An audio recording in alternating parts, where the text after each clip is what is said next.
take you to some other news. And Burundi's president, Pierre Nkurunziza, has died at the age of 55.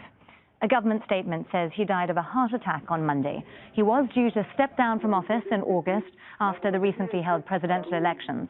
Nkurunziza had been in power since 2005. Well, our correspondent Malcolm Webb now joins us on the phone from Nairobi, from where he's been monitoring all those developments. Malcolm, we've been talking about how young Nkurunziza was at the age of 55. What more have we learned about his death? Well, the government said that he went into hospital on Saturday, and they say that the cardiac arrest occurred on Monday, and that's when he passed away. And they just made the announcement just within the last couple of hours by tweeting a scanned statement. But there's a lot of skepticism already among Burundians on social media and elsewhere about the stated cause of death. Nkurunziza's wife, about 10 days ago, Denise Nkurunziza, the First Lady of Burundi, flew here to Nairobi seeking medical treatment for a reason that officially was undisclosed, but a lot of the local press here in Kenya reported that she was suffering from COVID-19. And so now there's going to be, of course, a lot of speculation and guessing from Burundians, from the diaspora, about this claim that the president has a heart attack. And it's worth noting that Burundi is pretty much the only country in Africa that hasn't had any policies to try and limit the spread of COVID-19, and the message from the government has been largely one of denial.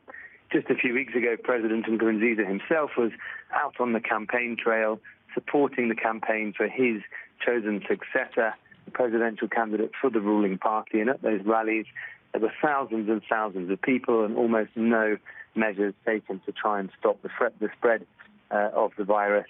The senior executives of the World Health Organization were evicted from the country for criticizing this.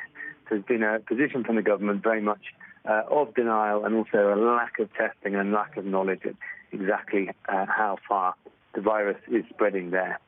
Malcolm, Nkurunziza has always been a very controversial man, and he was set to remain very powerful even after stepping down in August. What kind of a legacy does he leave now? Well, the legacy is one that's widely criticized, but certainly only from outside Burundi. One of the things that a lot of Burundian activists and opposition would say is that certainly in the last 5 years of his rule, then the freedom of speech, the political space has been closed. He served 2 terms in office from 2005 to 2015, and it was his announcement to run then for a 3rd term that caused a lot of unhappiness. People took to the streets because opposition and activists said that was against the Constitution. He denied that, so those protests were met with a brutal, violent crackdown, and ever since there's been a continual suppression of any voices that are critical, particularly by a youth wing of the ruling party called the Imbonerakure, although much more widely described as a militia.